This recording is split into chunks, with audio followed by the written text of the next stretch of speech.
Mr. President, I ask unanimous consent that quorum call be lifted. Without objection. Mr. President, thank you very much. In my view, something significant happened yesterday in the House of Representatives. I'm pleased with the outcome of the passage of cut, cap, and balance. I think we have a serious responsibility here in the United States Congress to see that we address the economic circumstances we find ourselves in. And certainly the way we do that is important. I'm one who believes that it would be irresponsible not to address the debt ceiling. But I also believe that it would be irresponsible only to address the debt ceiling without adequately taking into account the economic circumstances we're in and the tremendous debt that our country faces. There is no way that we can continue down the path that we are on.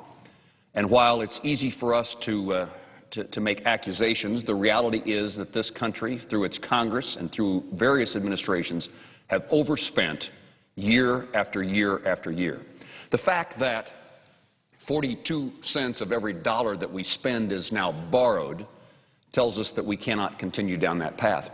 One of my town hall meetings this past weekend back in Kansas, the suggestion was we're willing to take a cut in what benefits we get from government, but let's do this in a fair way and let's just do an across-the-board reduction in federal spending. And the suggestion by the constituent was, well, maybe if we all just took 5% off of what we receive, we'd be fine. Well, I appreciate that attitude, but it fails to recognize the magnitude of the problem. Reducing federal spending by 5% across the board will not get us out of the financial circumstance that we're in, will not restore fiscal sanity to our nation. And so while we are about, between now and August the 2nd, seeing what we can do to raise the debt ceiling, in my view, we have to come together with a plan that addresses the long-term financial condition of our federal government. I'm a supporter of cut, cap, and balance, and was pleased by the broad support that that legislation received in the House. It's my understanding that we will now consider that legislation here in the Senate this week. But I already read the press reports and the political pundits who say that legislation is dead on arrival in the Senate. Well, I would encourage my colleagues not to reach that conclusion. It may be the one and only path we have to succeed in getting accomplished what we need to accomplish in the next 2 weeks. And it may be that this is one of the, if not the only one of the very few measures that would pass the House of Representatives. We have now received in the Senate a message that says this is something that we are willing to do. And for a long time I've been told as a senator there is nothing that will pass the House of Representatives that raises the debt ceiling. And yet we saw last night that wasn't the case. So let's not be so quick to say that the Senate will not address and seriously consider and potentially pass legislation based upon cut, cap, and balance. In some circles, this concept of cut, cap, and balance is considered radical, extreme. Cutting spending is not extreme. That's what every Kansas family does when the budget gets too tight, when we've overspent, when the credit cards are maxed. We reduce our spending. And, you know, it's unlikely that we could go out and say, I need a raise to solve our problems. Our employers are not that sympathetic. We ought not be so quick to say we need a raise. We ought to say, what can we find within government that we can reduce, that we can cut? The idea of capping is certainly not radical. For the last 60 years, our country has averaged 18% of the gross national product in spending by the federal government. In the last couple of years, that average has increased to 24, 25%. It would not be radical to move us back to the days in which we were living with 18%, which seems to me to be a significant percentage, if we would go back to the days in which only 18% of our gross national product was spent by the federal government. And finally, balancing the budget, that's not a radical idea. Amending the United States Constitution, in my view, ought to be done rarely and with great regard for this divinely inspired document. But the Constitution allows for an amendment process, and in fact, it's been utilized to solve many of our country's problems and challenges over the time of history. And it's not radical. 49 states have provisions that require them to have a balanced budget in some form or another at the end of the year. And so amending the United States Constitution to say we're not ever going to get back in the mess that we're in today certainly is worth pursuing. I think perhaps of the cut, cap, and balance provisions, perhaps it's the constitutional amendment that's the most controversial among my colleagues. And I certainly would express an interest to work with others to find the right constitutional amendment, the right language in an amendment to the United States Constitution that met their concerns. And so this cut, cap, and balance seems to me to be the path forward, and the Senate should pass a version of cut, cap, and balance to not only allow the debt ceiling to be raised, but to allow the debt ceiling to be raised only if we become responsible stewards of American taxpayer dollars. I actually have a fourth component of cut, cap, and balance. I would say it's cut, cap, balance, and grow. The last time our fiscal house was in solvency, was solvent, was back at the end of President Clinton's administration. And in part, Republicans and Democrats couldn't get along well enough in those days to spend more money on big programs. There was legislation that was passed that supported in a bipartisan way by President Clinton and Republicans in Congress to limit spending, and so there was some spending restraint. But the reality is the last time we had our fiscal house in order and we're spending less money than we were taking in was at a time in which the economy was growing.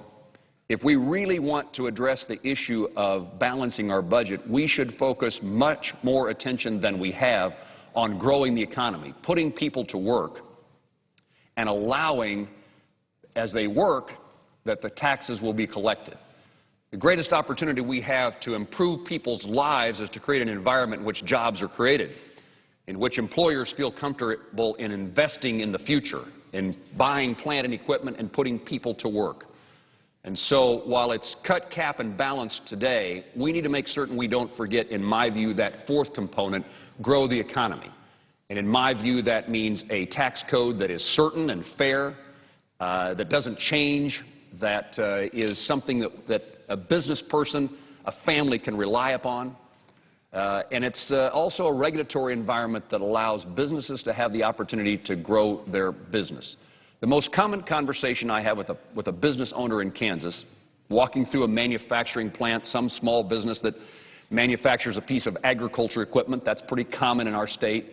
The most common conversation I have is, Senator, what next is government going to do that puts me out of business? If that's the mindset, how do we ever expect that business person to reach the conclusion that they have the faith in the future to invest in their plant and equipment and in hiring new employees? And we need to make certain that our financial institutions, particularly our community banks, are not hamstrung by significant regulations that discourage them from making loans and create uncertainty about the ability to do that. So a tax, regulatory, and access to credit environment that says now is the time to invest in America and to put people to work. So, Mr. President, I'm here to urge my colleagues to seriously consider, not dismiss, cut, cap, and balance, and upon its passage for us to immediately return to a pro-growth agenda that allows for people to have the faith that the future of their country is bright, and we return us to the opportunity in which the next generation of Americans can understand that the American dream can still be lived. I thank the President for the consideration of speaking on the Senate floor today, and I yield back my time. Senator from South Dakota. Mr. President, I appreciate the good words of my colleague from Kansas. He comes from a state where they understand that the role of the government should be limited. They understand the importance of living within your means, of not spending money that you don't have. And I suspect that the senator from Kansas has had a long and distinguished career in public life, but before coming to Washington, D.C. to serve in Congress, also was a state legislator. And my guess is that when he was a member of the state legislature in Kansas, that they had to balance their budget every year. And I would ask my colleague, Mr. President, if he could perhaps shed some light on what his state of Kansas does year in and year out in order to get their budget balanced, to make sure that they're not spending more than they take in. I think that's, as he pointed out, something that most families in Kansas, I would say most families in my state of South Dakota, those are decisions they have to grapple with all the time. and you don't always have the luxury of being able to just borrow more. Most states don't allow that. My state of South Dakota doesn't allow that. And also certainly not in our states probably very conducive to saying we're just going to raise taxes on people and on small businesses, which requires then that we've got to make hard decisions about spending. And I would just, through the chair, ask my colleague from Kansas if perhaps that might have been the way they went about dealing with their fiscal crisis in the past. Mr. President, I thank the gentleman from South Dakota and would indicate that, yes, Kansas is one of those states, one of those 49 states. In our Constitution, we are prohibited in almost all ways of living beyond our means. And it's been something that the Kansas legislature and governor has lived with throughout the history of our state, including in today's environment where an economic downturn creates the circumstance in which there is less revenues. And so the solution to the problem in Kansas is not a cry for more revenue. It's a recognition that spending in difficult times has to be reduced. It's the restraint that we desperately need in Washington, D.C. that's so common in state capitals and families and businesses across the country. And so while I've always indicated to Kansans, while we have this debate every year about how to balance the revenues with the expenditures, and it's not an enjoyable debate, we are fortunate in Kansas that we have to reach that conclusion, and it's something that we need in Washington, D.C. For a long time, the political talk of Washington is that we're too likely to spend and tax. Well, there's also a problem of spending and borrowing. And we are now suffering the consequence, and we are not immune from what we see in Greece and Italy and Portugal and Ireland.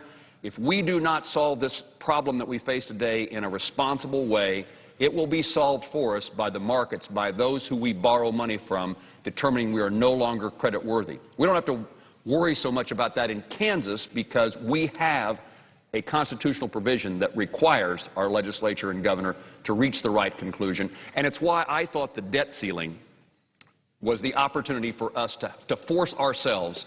This debate on the debt ceiling was the opportunity for us to force ourselves to do the things that politicians don't always like to do. Thank you, Mr. President. Mr. President, just to the point that the senator from Kansas was making, he talked about higher interest rates and the impact of not dealing with the fiscal circumstances the country finds itself in.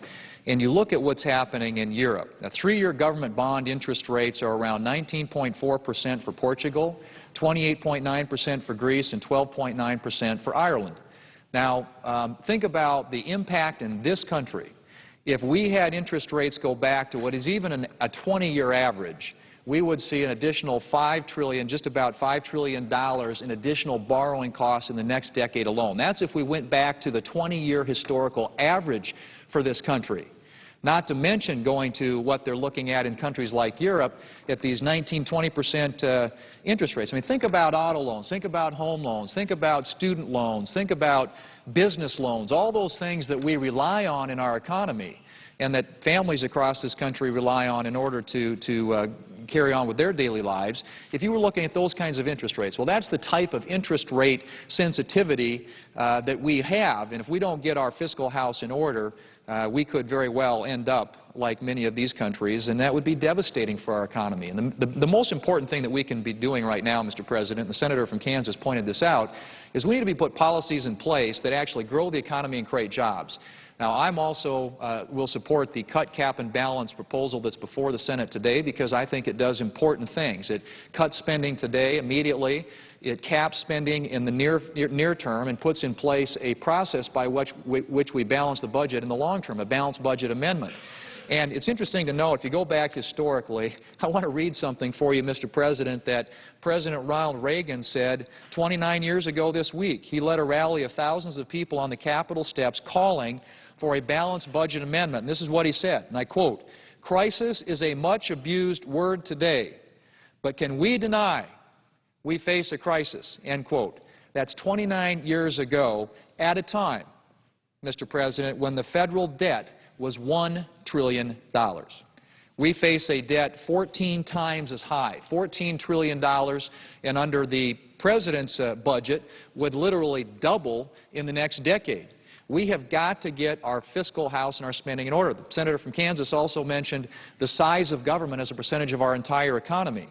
If you go back to 1800, the formation, the early years of our country, 2% is what we spent on the federal government, 2% of our total economy.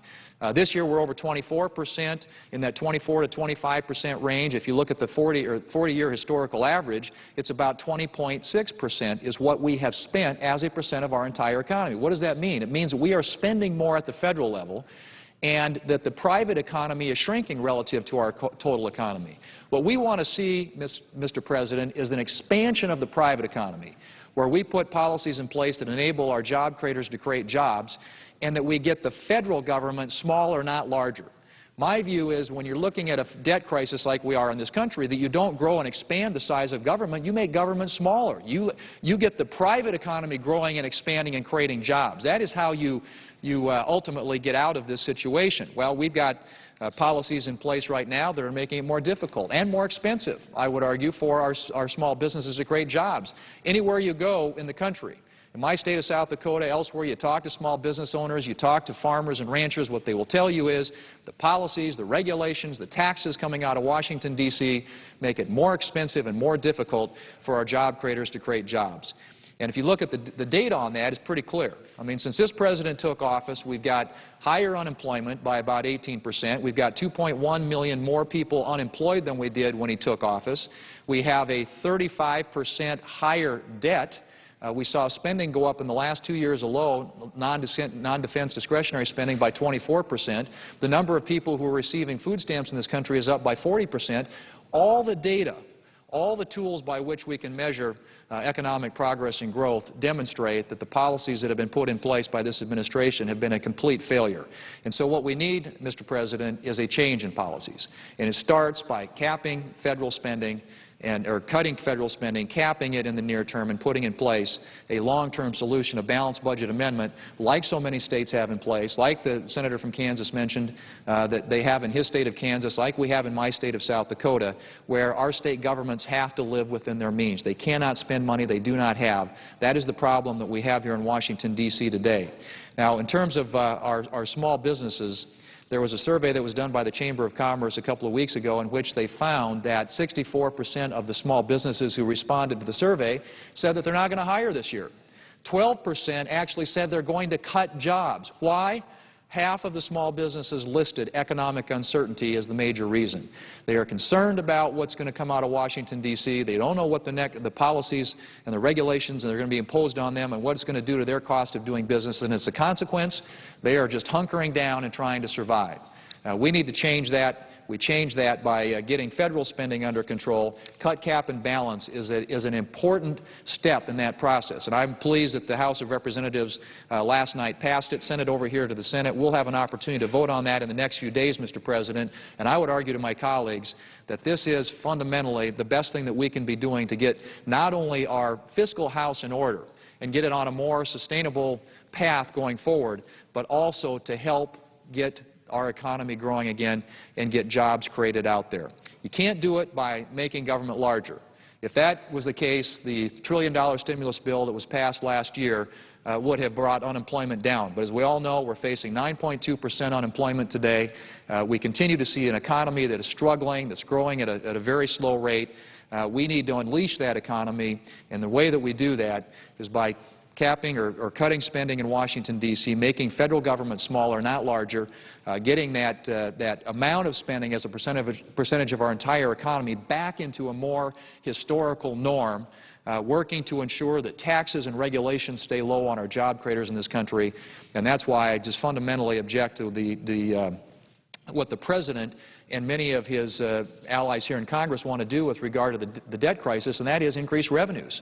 You cannot create jobs in this country. You cannot grow the economy by increasing taxes on our job creators. I can't think of a single tax that you could put on our economy that actually would help create jobs. It will have the opposite effect, Mr. President. It will make it more difficult for small businesses to create jobs, more difficult for us to get out of this economic downturn. I hope my colleagues will support cut, cap, and balance, and that we'll get a big vote here in the Senate and get this country back on a more sound fiscal footing and on a path where we can create jobs and get this economy growing. Mr. President, I yield the floor.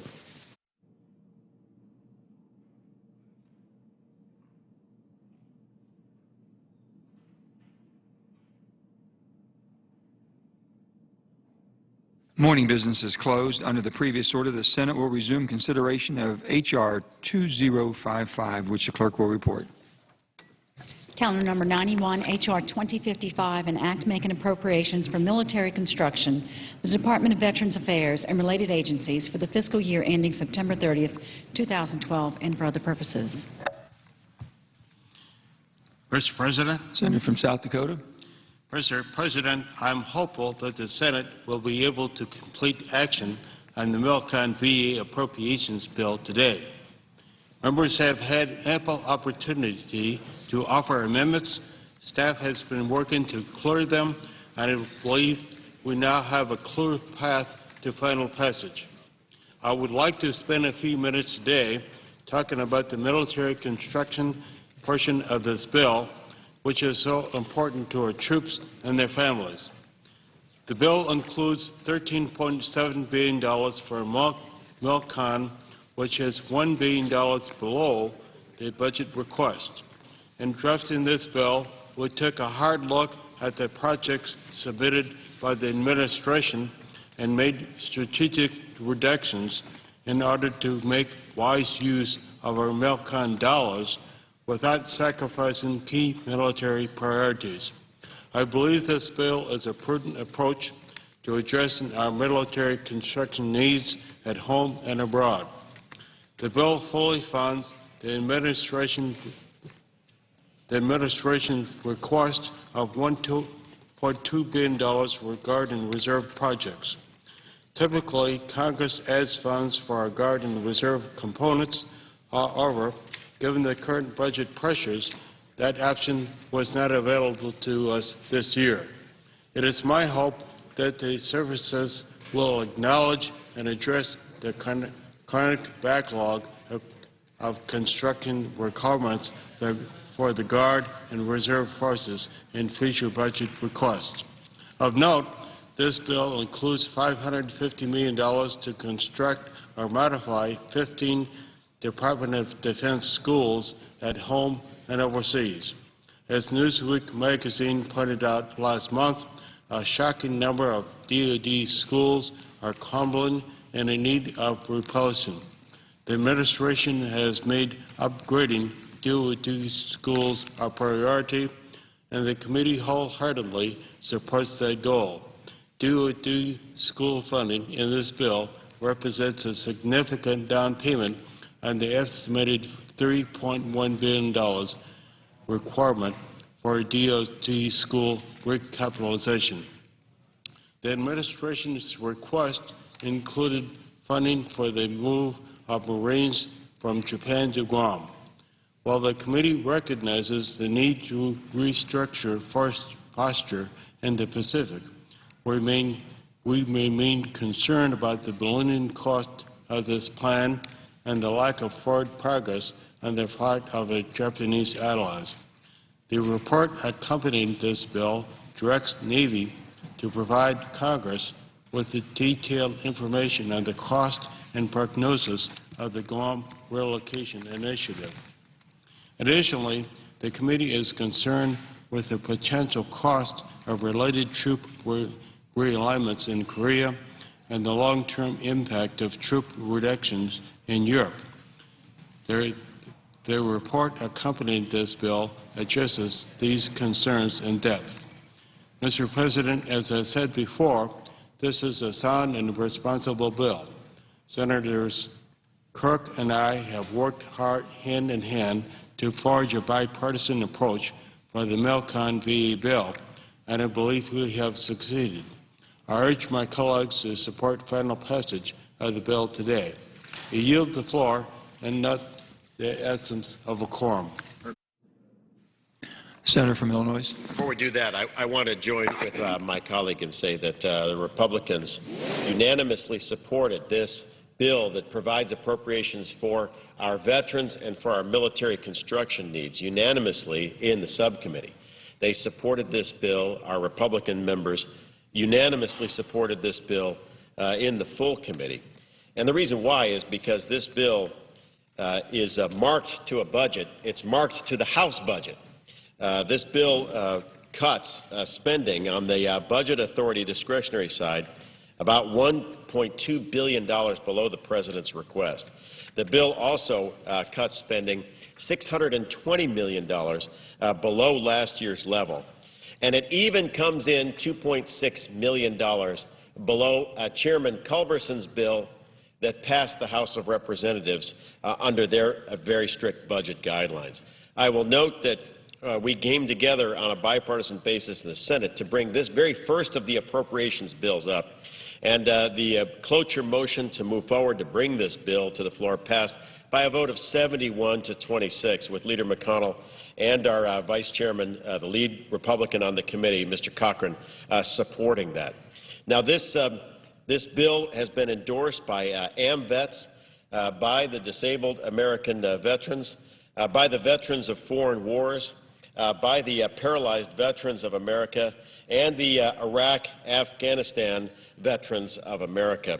I think it's very important that as we look at the wider issue of deficits and debt, any danger of interrupting payments to veterans because of negotiations here on Capitol Hill, it's a very important signal that not just the House passed the appropriations bill to support our veterans, but also the Senate.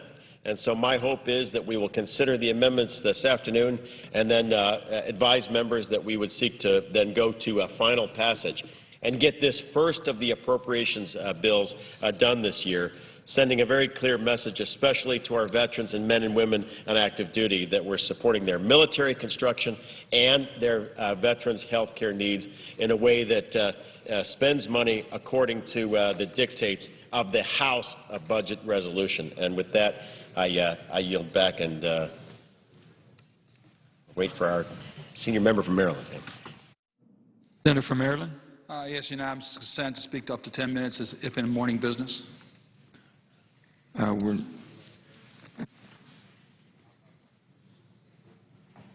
Without objection. Thank you, Mr. President. I take this time to point out the obvious, and that is we're 13 days away from August the 2nd, the date that Secretary Geithner has indicated that if we do not raise the debt ceiling, America runs the risk of defaulting on its debt and not paying our bills. I bring this up because this is an issue that we never should be this close to this deadline. It's been pointed out many times that the debt ceiling has very little to do with how much money we spend. It has nothing to do with how much money we spend because we've already spent this money. The question is whether we're going to pay our bills, whether the United States is going to live up to its obligations, or whether we're going to default on our debt. The prospect of not making that deadline is basically unthinkable, that the United States would give up its preeminent position internationally. It could jeopardize the U.S. currency of being the global currency. It would have an effect on everyone in this nation. We already have heard from the rating houses. Last week, both Standard & Poor's, S&P, and Moody's Investor Services warned that they are considering downgrading the country's credit rating if the debt ceiling is not raised. A smaller firm, Egan-Jones Ratings, has already downgraded the U.S. securities. Now, what happens if we get the major rating houses saying that we're no longer AAA bond rated? Well, it will have an immediate effect on the cost to taxpayers of this country. It will cost us more to borrow. That means that we will have to pay higher taxes in order to pay the interest on the national debt. It will affect all credit in this country. It's estimated that the typical homeowner will pay an extra $1,000 a year on mortgage costs. The average credit card holder will pay an extra $250 a year in credit card interest. In other words, the interest rates of the federal Treasury notes affect the entire interest rates in this nation. All of us will pay more. It will cost jobs. It will cost us in our retirement savings. It will affect each one of us. And yesterday, the people of Maryland found out another way that the failure to increase the debt ceiling will have on Maryland taxpayers. And that is, the rating houses have indicated that if the federal credit is jeopardized, the state of Maryland's AAA bond rating is in jeopardy. Why? Because Maryland depends, as most states, upon the federal government. Maryland, Governor O'Malley as the presiding officer knows, when he was governor of West Virginia, you managed your state well. And the credit ratings that you deserve were based upon what you did in your state. That's true in Maryland. But Marylanders will find that their credit costs will go up if we don't increase the debt ceiling by August the 2nd.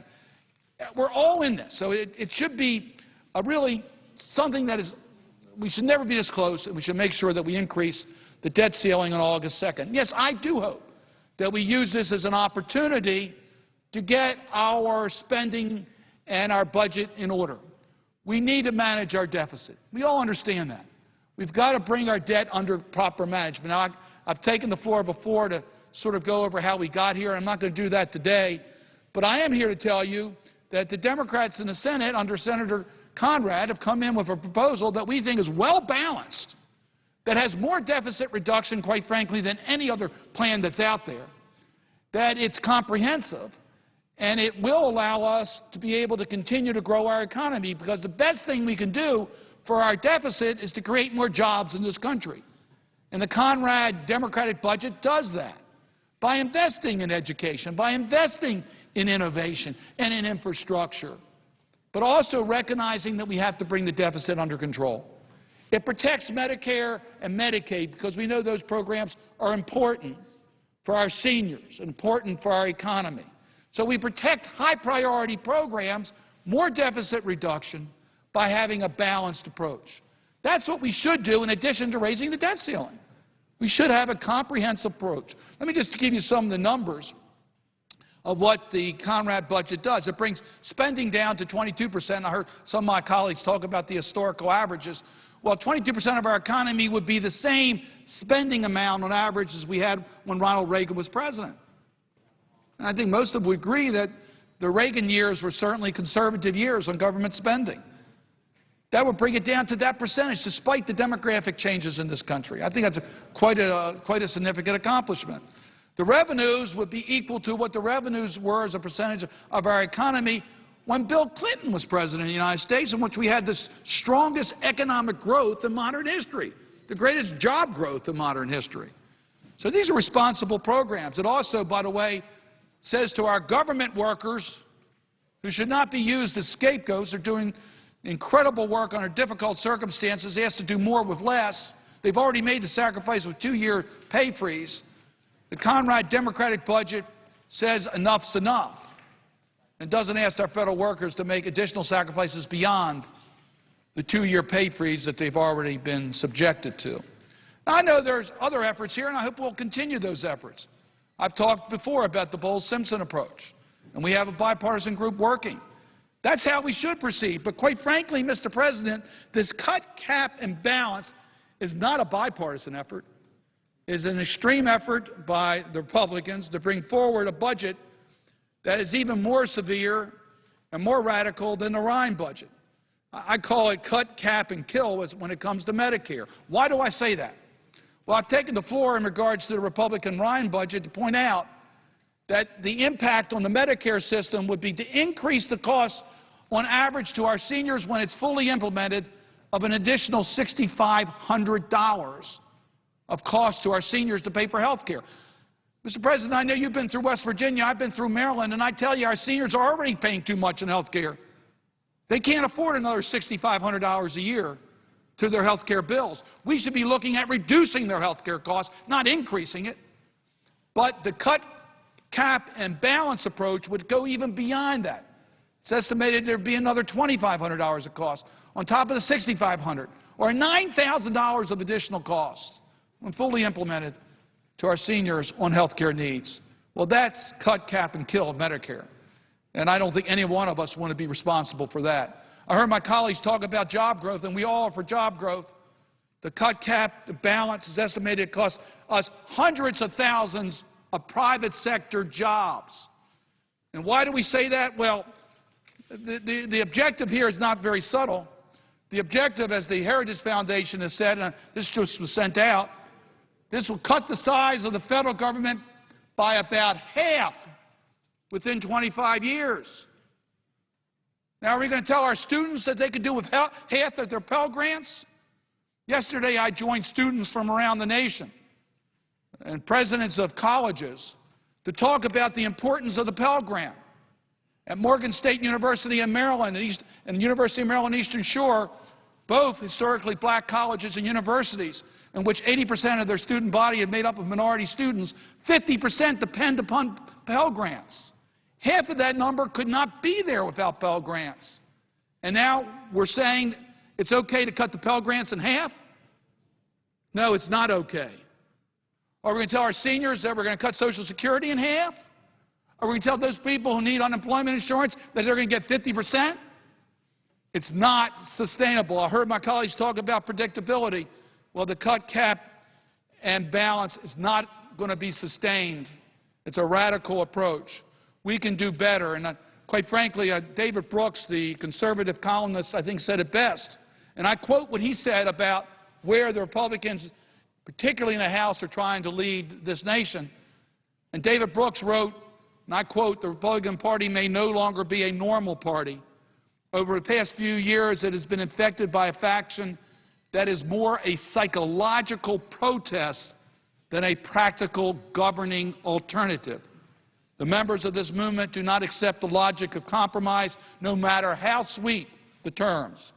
If you ask them to raise taxes by an inch in order to cut government by a foot, they say no. If you ask them to raise taxes by an inch to cut government by a yard, they will still say no." End quote from David Brooks, the conservative columnist. We need to have the system work. We need Democrats and Republicans working together. We need a budget plan that's predictable, that gets our budget under control, that allows America to create the jobs that we need, that invests in education, innovation, and infrastructure so America can continue to lead the world in economic growth. That's what we need to do.